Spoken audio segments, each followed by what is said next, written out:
The camera set. Okay, everyone, we're running out of time. Ayo, he wore his chappals again. Can we please find his shoes? और एक ऐसा decision लें जो आप otherwise नहीं ले रहे because of structure, construct, government, all of that, वो एक चीज़ क्या होती है? मैं बताता हूँ।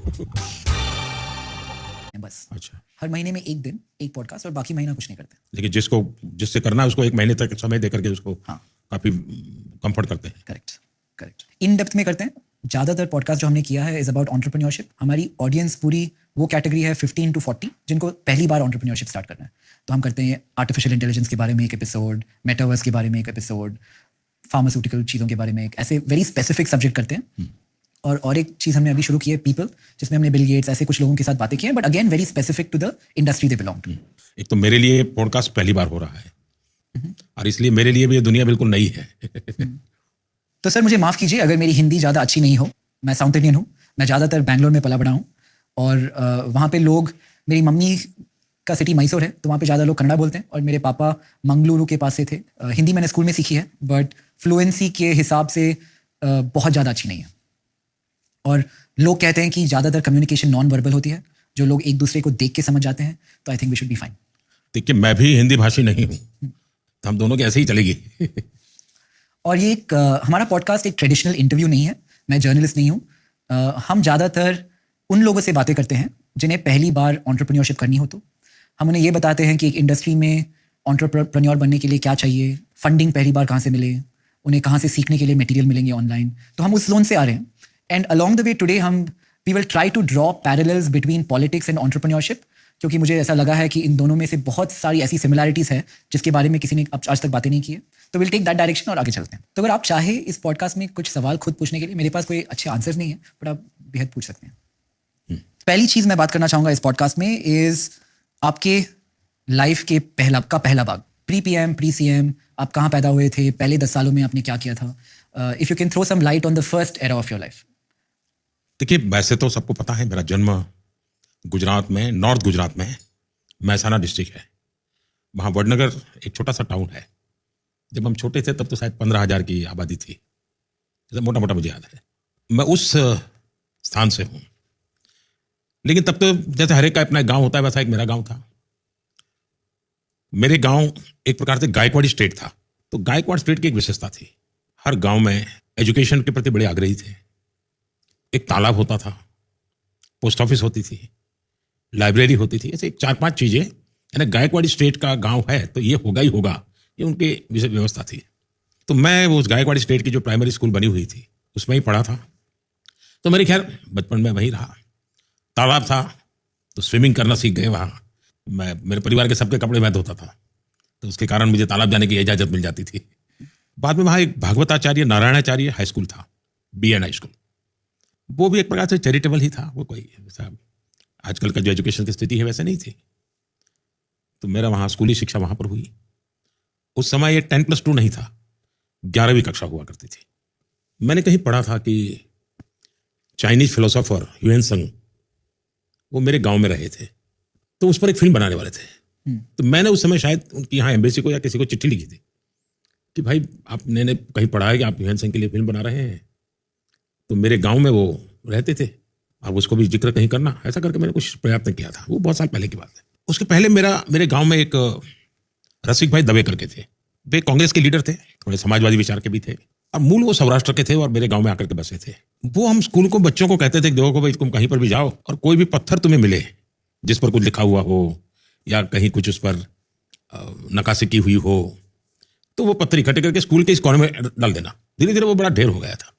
लेकिन तब मुझे समझ आया कि उनका इरादा ये था कि बहुत पुरातन गांव है, यहाँ के हर पत्थर में कोई न कोई स्टोरी है, इकट्ठा करो, जब भी कोई व्यक्ति आएगा तो इसको करेगा। शायद वो कल्पना रही होगी। तो मेरा भी ध्यान उस तरफ गया। 2014 में जब मैं प्रधानमंत्री बना तो स्वाभाविक दुनिया के लीडर से कर्टसी कॉल करते हैं।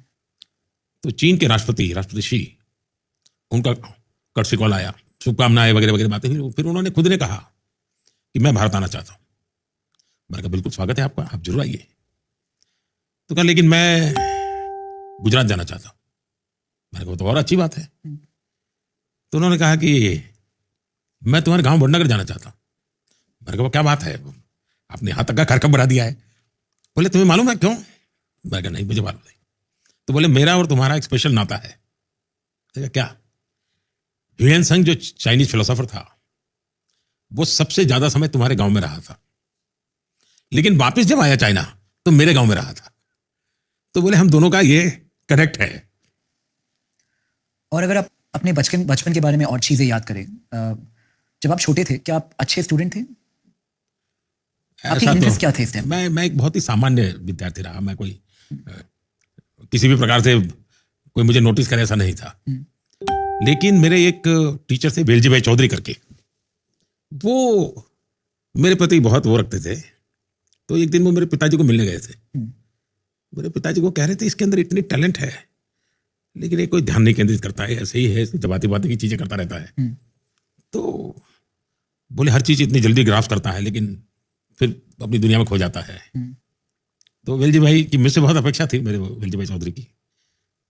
तो मेरे टीचरों का मुझ पर प्यार बहुत रहता था, लेकिन मुझे ज्यादा पढ़ना है, अगर उसमें कंपटीशन का एलिमेंट है तो मैं शायद उससे दूर भागता था। मुझे कोई इसमें रुचि नहीं थी। ऐसा ही परीक्षा पास कर लो भाई, निकाल दो, ऐसा ही रहता था। लेकिन और एक्टिविटी में बहुत करता था। कुछ भी नई चीज है तो उसको तुरंत पकड़ लेना ये हमारा नेचर था। सर आपके कोई ऐसे बचपन के दोस्त हैं जो अभी भी आप टच में रहते हैं?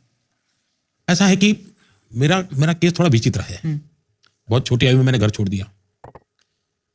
घर छोड़ा मतलब सब कुछ छोड़ा मैंने, किसी से मेरा संपर्क नहीं था। तो बहुत बड़ा गैप हो गया। तो मेरा कोई कांटेक्ट नहीं था, किसी से कुछ लेना देना भी नहीं था। और मेरी जिंदगी भी एक अनजान ऐसे ही भटकते इंसान की थी, कोई कौन पूछेगा मुझे। तो मेरा जीवन ऐसा नहीं था। लेकिन जब मैं सीएम बना तो मेरे मन में कुछ इच्छा जगी। एक इच्छा ये जगी कि मेरे क्लास के जितने दोस्त हैं पुराने, सबको मैं सीएम हाउस में बुलाऊंगा। उसके पीछे मेरी साइकोलॉजी ये थी कि मैं नहीं चाहता था कि मेरे किसी भी व्यक्ति को ये लगे कि अपने आप को बड़ा तिस्मार का बन गया है। मैं वही हूं जो सालों पहले गांव छोड़ के गया था। मुझ में बदलाव नहीं आया है। उस पल को मैं जीना चाहता था, और जीने का तरीका यही है कि मैं उन साथियों के साथ बैठूं।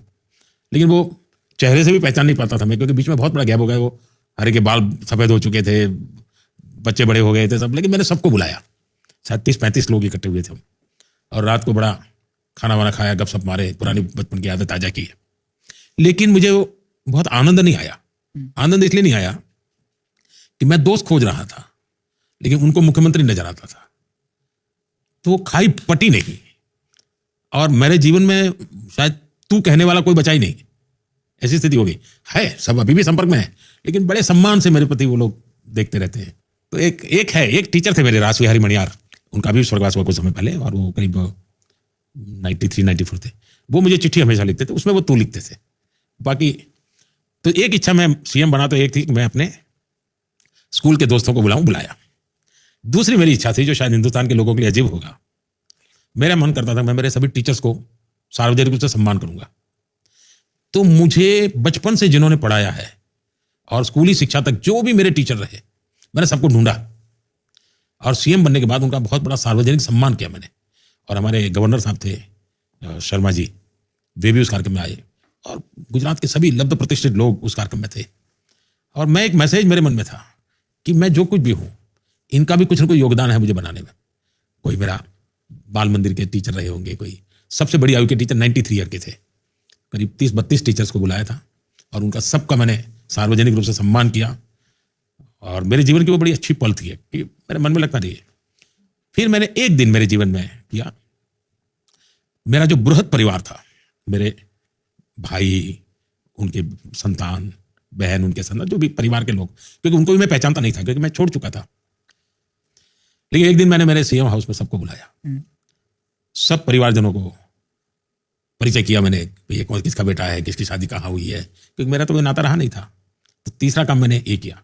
चौथा, मैंने जब संघ के जीवन में मैं था तो शुरू में जिन परिवारों में मुझे खाना मिलता था, खाना खाने जाता था, कई परिवार थे जो इन्होंने मुझे खिलाया पिलाया। तो जीवन भर मेरा अपना तो कोई खाने की व्यवस्था नहीं थी, ऐसे ही मैं खाता था। तो उन सबको मैंने बुलाया था। तो जिसको कहेंगे मैंने अपनी इच्छा से कोई चीजें की, इतने पिछले 25 साल हो गए मुझे, तो 4 चीजें की मेरे स्कूल के दोस्तों को बुलाया, जिनके घर मैंने खाना खाया था उनको बुलाया, मेरे अपनी फैमिली के लोगों को बुलाया, और मैं मेरे टीचर्स को बुलाया। अगर आपको शायद आपको याद नहीं होगा, आप थोड़े साल पहले बैंगलोर आए थे, स्टार्टअप के लोगों से मिल रहे थे, and your last meeting of the night आप हमसे मिले थे, एंड दे टोल्ड अस कि you have 15 minutes alone with him, but आप 1 घंटा बैठे थे. एंड अगर आपको याद है तभी भी मैं आपको सवाल ही पूछ रहा था. I think it's easier to ask questions than give answers. और मैं आपको ऐसी भी चीज़ें बता रहा था कि ये जो हो रहा है शायद अच्छा नहीं है, वो जो हो रहा है शायद अच्छा नहीं है, और आप सुन रहे थे. अगर आप if you have to think कि there is some category of people और some age group of people in society जिससे आपका कनेक्शन बहुत स्ट्रांग है, अगर आप एक एज ग्रुप डिफाइन कर सके तो वो कौन सी होगी? तो मेरे लिए एक बाय एंड लार्ज कहा जाता था कि भाई नरेंद्र भाई को ढूंढना है तो कहाँ ढूंढोगे? तो जहाँ 15-20 नौजवानों के बीच में ठा के मारता होगा तो बोले वहीं खड़ा होगा वो. तो वे भी एक छवि थी मेरी. तो इसलिए शायद आज तो मैं हर क्षेत्र से, हर उम्र से दूरी महसूस नहीं करता हूं. कनेक्ट वाला शब्द जितना शायद परफेक्ट आंसर तो मेरा नहीं होगा, लेकिन दूरी महसूस नहीं करता हूं मैं. जैसे आप कह रहे थे कि आपको कंपटीशन अच्छा नहीं लगता, people like Jiddu Krishnamurti, a lot of very evolved thinkers, वो ऐसी बातें करते हैं कि कंपटीशन अच्छा नहीं है. Somebody coming from that school of thought into politics, जहाँ पे बहुत सारा कंपटीशन है, वो पॉलिटिक्स में वो सेम आइडियोलॉजी कैसे लेके आ सकते हैं? देखिए, बचपन में जो कंपटीशन नहीं, वो तो आलसीपन होगा, कोई बड़ी फिलोसॉफी वगैरह कुछ नहीं होगा. ऐसे ही गैर जिम्मेदाराना व्यवहार जो एक बच्चों का रहता है वैसा ही होगा मेरा. मैं नहीं मानता कोई फिलोसॉफी मुझे गाइड करती थी, ऐसा मैं नहीं मानता. मुझे लगता ठीक है, वो ज्यादा नंबर लाएगा, मैं अपना क्यों ज्यादा करूँ. तो दूसरा, मैं सब बंदर का व्यापारी जैसा था जी. जो हाथ लगे समय पर उसको छू लेता था मैं. मानिए कोई भी ऐसा कंपटीशन होगा तो मैं उसमें उतर जाऊंगा, नाट्य स्पर्धा होगी तो उतर जाऊंगा. यानी ये चीजें मैं सहज रूप से कर लेता था. अब मेरे यहाँ एक मिस्टर परमार करके मेरे टीचर थे, बड़े यानी वो पीटी टीचर कहते हैं शायद, फिजिकल ट्रेनिंग वाले टीचर थे. तो मेरे यहाँ एक हवेली में एक छोटा सा अखाड़ा था. तो मैं इनसे इतना इंस्पायर हुआ तो मैं रेगुलर जाता था, मल्लस्तंभ सीखता था मैं उस समय. कुश्ती सीखता था. कुश्ती और मल्लस्तंभ, जो लकड़ी का एक बहुत बड़ा पिलर होता है, इस पर जो खास करके महाराष्ट्र में वो मल्लस्तंभ होता है. अच्छा. वैसे वो मैंने शरीर को सुगठित बनाने के लिए उत्तम एक्सरसाइज है. वो एक प्रकार से खंबे पर करने वाला योगा है एक प्रकार से वो. तो मैं चला जाता, सुबह 5 बजे उठ के उनके पास चला जाता था मैं, और वो भी मेरे पीछे मेहनत करते थे. लेकिन मैं खिलाड़ी नहीं बना. ठीक है, कुछ समय किया, छोड़ दिया, ऐसा ही रहा. क्या ऐसी कोई चीजें हैं जो राजनीति में एक पॉलिटिशियन के लिए टैलेंट मानी जा सकती है? जैसे कि एंटरप्रेन्योरशिप में जब कोई कंपनी स्टार्ट कर रहा है, उसके लिए इनहेरेंटली 3-4 टैलेंट्स चाहिए होते हैं. जैसे कि कोई अच्छी मार्केटिंग करे, कोई अच्छा सेल्स करे, कोई अच्छा टेक्नोलॉजी में हो जो प्रोडक्ट डेवलप करे. अगर किसी युवा को आज पॉलिटिशियन बनना है तो उसमें ऐसी कोई टैलेंट्स है जो आप परख सकते हैं ऐसे कि ये होना चाहिए? 2 चीजें अलग अलग है. पॉलिटिशियन बनना वो एक पार्ट है, और पॉलिटिक्स में सफल होना वो दूसरी चीज है. तो 2 अलग तरीके से. तो एक तो हो गया है राजनीति में आना, दूसरा होना है सफल होना. मैं मानता हूं कि उसके लिए तो आपका एक डेडिकेशन चाहिए, कमिटमेंट चाहिए, जनता के सुख दुख के आप साथी होने चाहिए, आप एक्चुअली अच्छे टीम प्लेयर होने चाहिए. आप ये कहो कि मैं तिस्मार खां हूं और मैं सबको चलाऊंगा और दौड़ाऊंगा, सब मेरा हुक्म मानेंगे, तो वो हो सकता है उसकी राजनीति चल जाए, चुनाव जीत जाए, लेकिन वो सफल राजनेता बनेगा गारंटी नहीं है. और देखिए, देश में मैं कभी कभी सोचता हूं, हो सकता है मैं जो सोचता हूं वो विवाद भी पैदा कर सकता है. जब आजादी का आंदोलन चला, उसमें समाज के सब वर्ग के लोग जुड़े, लेकिन सब पॉलिटिक्स में नहीं आए. कुछ लोगों ने अपना जीवन बाद में शिक्षा को दे दिया, किसी ने खादी को दे दिया, किसी ने प्रौढ़ शिक्षा को दे दिया, किसी ने ट्राइबल की भलाई के लिए, ऐसा रचनात्मक कामों में लग गए. लेकिन देशभक्ति से प्रेरित आंदोलन था आजादी का आंदोलन. हर एक के मन में एक जज्बा था, भारत को आजाद कराने के लिए मुझसे जो होगा मैं करूंगा. आजादी के बाद उसमें से एक लॉट राजनीति में आया. और शुरू में देखिए, राजनीति के बाद हमारे देश में जितने टॉलवर्ड लीडर्स थे वो आजादी के जंग से निकले हुए लीडर थे. तो उनकी सोच, उनकी मैच्योरिटी, उसका रूप अलग है, बिल्कुल ही अलग है. इनकी बातें, उनकी बिहेवियर की जो चीजें सुनने को मिलती है, उसमें एक बहुत ही समाज के प्रति अतिशय समर्पण भाव. और इसलिए मेरा मत है कि राजनीति में निरंतर अच्छे लोग आते रहने चाहिए और मिशन लेकर के आए एम्बिशन लेकर के नहीं। अगर मिशन लेकर के निकले हो तो कहीं न कहीं तो आपको स्थान मिलता जाएगा। एम्बिशन से ऊपर होना चाहिए मिशन। फिर आपके अंदर क्षमता होगी। अब जैसे महात्मा गांधी, आज के युग के नेता की जो आप परिभाषा देखते हैं तो उसमें महात्मा जी कहां फिट होते हैं? पर्सनालिटी वाइज शरीर दुबला पतला, ऑरेटरी न के बराबर थी। तो उस हिसाब से देखें तो भाई वो लीडर बन ही नहीं सकते थे। तो क्या कारण था?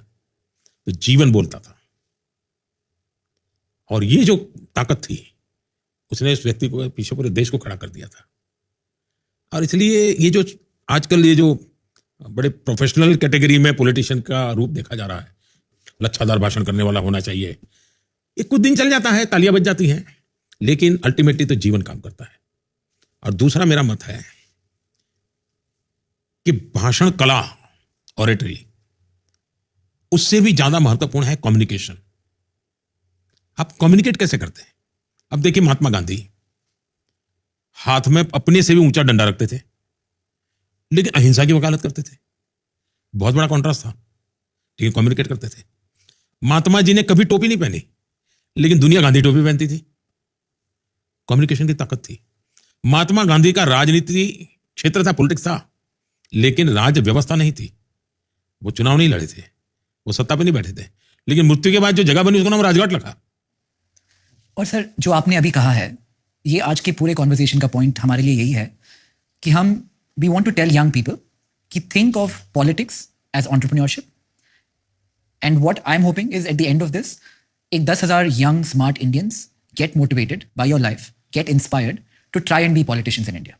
लाल किले से तो कहा था कि देश को 1 लाख ऐसे नौजवानों की जरूरत है जो राजनीति में आए। और मैं मानता हूं कि लेना, पाना, बनना, ये अगर मकसद है तो उसका आयुष्य बहुत लंबा नहीं है जी। एंटरप्रेन्योर के पास जो पहली ट्रेनिंग होती है ग्रो करने की, यहां पहली ट्रेनिंग होती है खुद को खपा देने की, जो है वो भी दे देने की। वहां पर मेरी कंपनी या मेरा प्रोफेशन उसकी नंबर 1 कैसे बने। यहां होता है नेशन फर्स्ट। ये बहुत बड़ा फर्क होता है। और समाज भी नेशन फर्स्ट की सोच वाले व्यक्ति को ही स्वीकार करता है। और ये राजनीतिक जीवन सरल नहीं होता है जी, जो लोग मानते हैं ऐसा नहीं होता है। कुछ लोगों के नसीब में है, उनको कुछ नहीं करना पड़ता, उनको मिलता रहता है। लेकिन हो सकता है कोई कारण हो गया, मैं उसमें जाना नहीं चाहता। लेकिन मैं जानता हूं, मेरे यहाँ एक अशोक भट्ट करके हमारे कार्यकर्ता थे, छोटे से घर में रहते थे जीवन के अंत तक, कई बार मिनिस्टर रहे थे, खुद की कोई गाड़ी वगैरह कुछ नहीं था। और पहले तो मोबाइल फोन हुआ नहीं करते थे, लैंडलाइन होती थी। आप रात में 3 बजे उनको फोन करो, आधी घंटी से वो फोन उठाते थे। और आप उनको कहो भाई, क्योंकि उस समय मैं तो राजनीति में नहीं था, लेकिन हमारे यहाँ अहमदाबाद राजकोट हाईवे पर एक्सीडेंट बहुत होते थे, बगोदरा करके जगह है। तो सप्ताह में 2-3 दिन मुझे फोन आते थे कि भाई यहाँ बड़ा एक्सीडेंट हो गया है। तो मैं अशोक भट्ट को फोन करता था और वो कहते हैं अच्छा, थोड़ी देर में वो निकल जाते थे। खुद के पास गाड़ी वाड़ी कुछ नहीं, वो किसी को पकड़ लेंगे, ट्रक पकड़ लेंगे। जिंदगी पूरी ऐसे जीते थी। Are you also saying that कोई युवा ऐसा ना सोचे कि मुझे पॉलिटिशियन बनना है, बट ये सोच के आए कि मुझे पॉलिटिशियन बन के क्या करना है? ऐसा है कि वो ज्यादातर लोग पॉलिटिशियन बनना ऐसा नहीं चाहते। वो कहते मुझे एमएलए बनना है, मुझे कॉर्पोरेटर बनना है, मुझे एमपी बनना है। वो एक अलग कैटेगरी है जी। पॉलिटिक्स में आने का मतलब चुनाव लड़ना ही जरूरी थोड़ा है जी। वो तो लोकतंत्र की एक प्रक्रिया है जी कि मौका मिलेगा लड़ लीजिए। काम तो है जन सामान्य के दिलों को जीतना। चुनाव तो बाद में जीते जाते हैं। और जन सामान्य के दिल जीतने के लिए जिंदगी उनके बीच में जीनी पड़ती है जी। जिंदगी को उनके साथ जोड़ना पड़ता है। और ऐसे लोग हैं, आज भी है देश में। अगर आप आजकल के पॉलिटिशियंस के बारे में बात करें जो यंग है, आपको किसी में ऐसी दिखती है, like do you see that much potential in anybody? बहुत लोग हैं जी, बहुत लोग हैं। और बिल्कुल खप जाते हैं, दिन रात मेहनत करते हैं, मिशन मूड में काम करते हैं जी। कोई एक आदमी आपके दिमाग में? मैं नाम कहूंगा तो कईयों के साथ अन्याय हो जाएगा, तो मेरा दायित्व बनता है कि मैं किसी को अन्याय न करूं। लेकिन मेरे सामने कई नाम है, कई चेहरे हैं, कई लोगों की बारीकियां मुझे पता है। जब आप पहले कह रहे थे कि वो जो लोगों के साथ रहना, फीलिंग फॉर देम, वो एम्पैथी, सिंपैथी, क्या आपके चाइल्डहुड में ऐसी कोई चीजें थी which made you like that? मतलब जैसे आप कह रहे थे कि पॉलिटिशियन जब आप बनना चाहते हैं तो it's not about you are secondary. जो लोग हैं जिनके लिए आप पॉलिटिशियन है वो पहला बन जाते हैं. आपके चाइल्डहुड में ऐसी कोई चीज थी जिसकी वजह से वो ऐसा है कि मेरा जीवन मैंने नहीं बनाया है, हालात ने बनाया है. मैं बचपन से जो जिंदगी गुजार करके आया हूं, मैं उसकी गहराई में जाना नहीं चाहता हूं कि अलग मेरा बचपन बीता है, लेकिन वो जिंदगी बहुत कुछ सिखाती है जी. और शायद वही मेरा एक प्रकार से सबसे बड़ी यूनिवर्सिटी थी. मुसीबत यूनिवर्सिटी है मेरे लिए, जो मुझे सिखाती है. और हो सकता है कि मैंने मुसीबत को मोहब्बत करना सीख लिया है, जिसने मुझे बहुत कुछ सिखाया है. मैं उस राज्य से आता हूं जहां मैंने माताओं बहनों को सर पे घड़ा लेकर के 2-2, 3-3 किलोमीटर पानी के लिए जाते देखा है. तब मेरा मन करता है कि आजादी के 75 साल के बाद क्या मैं पानी पहुंचा सकता हूं? तो उस संवेदनाओं में से पैदा हुई मेरी ये एक्टिविटी है. योजनाएं होगी, पहले भी होगी, मैं योजनाओं को क्लेम नहीं करता हूं. सपने पहले भी लोगों ने देखे होंगे, लेकिन मैं उन सपनों के लिए खप जाता हूं. सपने किसी के भी क्यों ना हो, लेकिन वो सपना सही है तो मेरा काम है मैं खप जाऊं, ताकि कुछ निकले देश के लिए. जब मुख्यमंत्री बना तो मेरा एक भाषण था, और सहज रूप से मैंने कहा था कि मैं मेहनत करने में कोई कमी नहीं रखूंगा. दूसरा, मैं मेरे लिए कुछ नहीं करूंगा. और तीसरा, मनुष्य हूं, गलती हो सकती है, बद इरादे से गलत नहीं करूंगा. और वो मैंने अपने जीवन के मंत्र बनाए हैं. गलतियां होती होगी, मुझसे भी होती होगी, मैं भी मनुष्य हूं, मैं कोई देवता थोड़ा हूं. तो मनुष्य हूं तो गलती होती है, बद इरादे से गलत नहीं करूंगा. ये मेरे मन का रहा है हमेशा. क्या आपको लगता है कि जो आपके बिलीफ सिस्टम्स हैं, जो आप सबसे अंदर, what is most important to you, वो बिलीव्स जो आप 20 साल पहले सोचते थे, अगर आज वो बदल जाए, is it a good thing और अ बैड थिंग? जैसे कि सोचिए कि आज मैं 38 का हूं. जब मैं शायद 20 साल का था, मैं सोचता था कि capitalism is the right way of the world. और जब मैं 38 का बन गया हूं, may be I want to change my mind about it. But people hold you to what you said 20 साल पहले. But I feel like it's just evolution, और ये ट्रांजिशन है. विद मोर डेटा, लोगों के दिमाग में जो वो पहले सोचते थे वो बदल जाता है. मैं अभी भी कैपिटलिज्म में मानता हूँ, मैं ये एग्जाम्पल ऐसे ही दे रहा हूँ. बट क्या आपके ऐसे कोई बिलीव्स थे जो आप 10 साल 20 साल पहले मानते थे और आज वो आप नहीं मानते? दो चीजें हैं. एक तो कुछ लोग होते हैं जो गंगा गए गंगादास, जमुना गई जमुनादास, बहती गाड़ी में जैसा ही रंग बदलना है बदलते रहते हैं. मैं वो व्यक्ति नहीं हूं.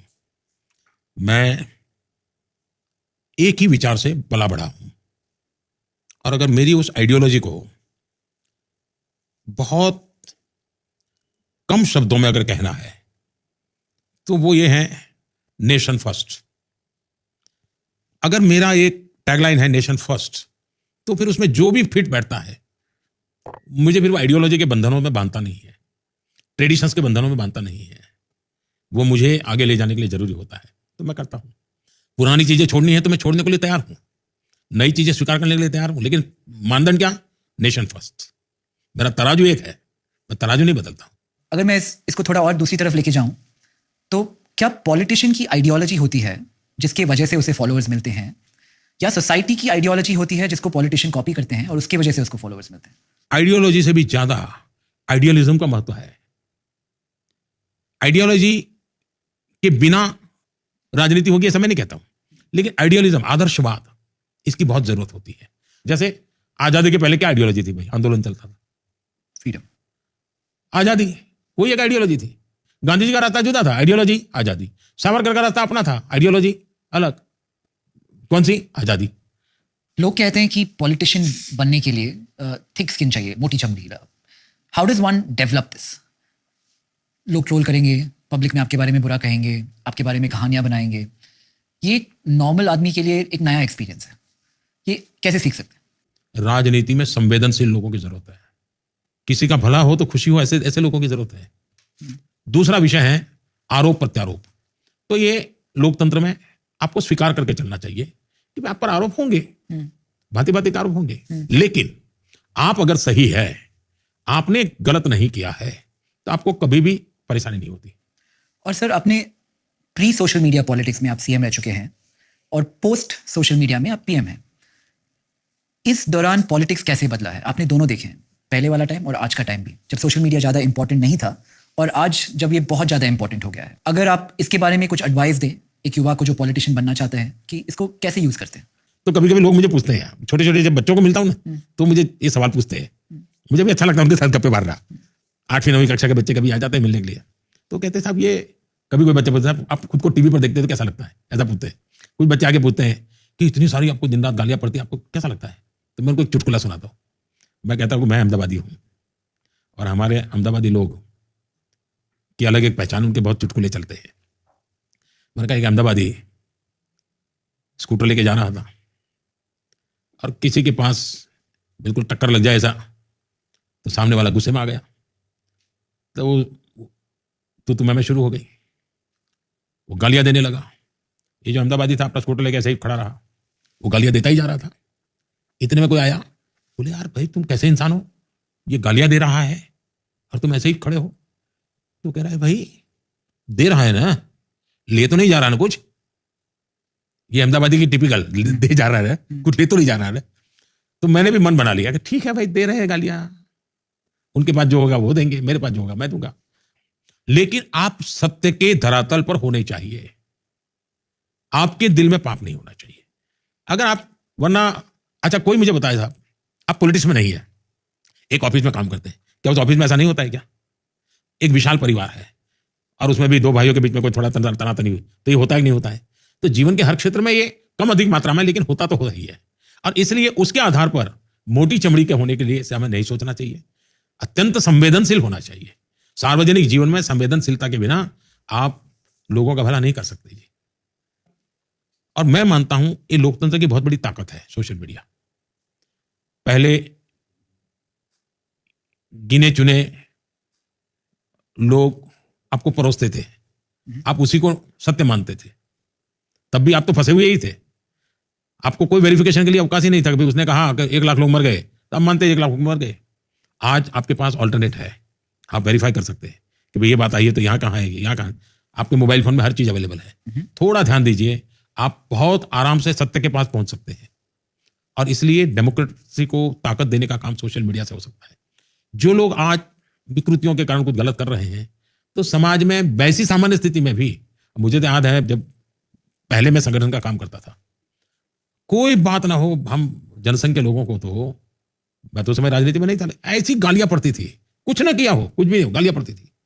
यहां तक कि अकाल आया तो भी गाली देते थे पॉलिटिशियन को। तो उस जमाने में भी ऐसा ही होता था, लेकिन तब वो प्रिंट मीडिया हुआ करता था तो उसकी उतनी ताकत थी। आज सोचे तो थोड़ा बहुत तो पहले भी था, आज भी है, लेकिन आज आपके पास सत्य खोजने के लिए बहुत बड़ा कैनवास अवेलेबल है, बहुत ऑल्टरनेट रास्ते ओपन है।